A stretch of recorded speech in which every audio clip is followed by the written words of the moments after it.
অন্যান্য বছরের নিয়ে এবছরও 6ই আগস্ট হিরোশিমা দিবস পালন করলো এসইউসিআই এর পক্ষ থেকে।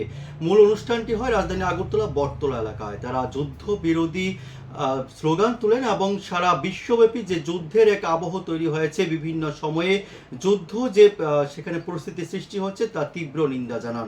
এ বিষয়ে এসইউসিআই নেতৃত্ব কি বলছেন সংবাদ মাধ্যমের মুখোমুখি হয়ে শুনে নেওয়া যাক।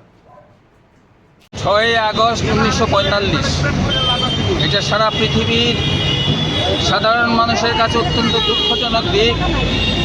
আপনারা জানেন, দ্বিতীয় বিশ্বযুদ্ধ 1945 সালে শেষ হবার পথে মে মাসে বিশ্বত্রাস ফ্যাসিস্ট হিটলারের বাহিনী সোভিয়েত বাহিনীর কাছে আত্মসমর্পণ করেছে। জাপান আত্মসমর্পণের পথে এই সময়ে আমেরিকান সাম্রাজ্যবাদ পৃথিবীর বুকে প্রথম অ্যাটম বোম ফেলল হিরোশিমাতে 6ই আগস্ট এবং 9ই আগস্ট নাগাসাকিতে অ্যাটম বোম ফেলেছে।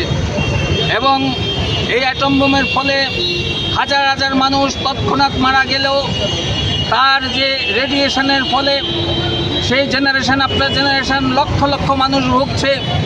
এই যে পরিচিত আক্রমণের বিরুদ্ধে তখন থেকে সারা দেশের সারা পৃথিবীর শুভবুদ্ধি সম্পন্ন মানুষ এই হিরোশিমা দিবস হিসাবে যুদ্ধবিরোধী শান্তি চাই, এই দাবিতে সারা বিশ্বব্যাপী এই 6ই আগস্ট পালন করে আসছে। আমাদের দল এসইউসিআই কমিউনিস্ট এই দিনটিকে আমরা অত্যন্ত গুরুত্ব দিয়ে সারা ভারতবর্ষে পালন করছি। এই জন্য বর্তমানে আমেরিকা আরও বেশি আগ্রাসী হয়েছে। আজকে সাম্রাজ্যবাদী দেশগুলি সারা বিশ্বের বাজার বণ্টনের জন্য ছোটো ছোটো রাষ্ট্রগুলির উপরে দখলদারি করছে, আক্রমণ চালিয়ে যাচ্ছে, যুদ্ধ উন্মাদনা সৃষ্টি করছে। আপনারা দেখেছেন মিডল ইস্টে কীরকম একের পর এক, সিরিয়া থেকে আরম্ভ করে সেই ইরানের উপর আক্রমণ, আর গত 2 বছর ধরে প্যালেস্টাইনের সেই ইসরায়েলি আক্রমণ, সেখানে শিশু নারী সহ হাজার হাজার মানুষ হত্যা করছে। এমনকি খাদ্যের জন্য লাইনে দাঁড়িয়েছে তাকে গুলি করে মারছে, হাসপাতাল পর্যন্ত রেহাই পাচ্ছে না, মানে ত্রাণ শিবিরে পর্যন্ত রেহাই পাচ্ছে না, এইভাবে মারছে। সারা বিশ্বের মানুষ তাকিয়ে দেখছে। রাষ্ট্রসংঘের কোনো রেজলিউশন আমেরিকা মানছে না।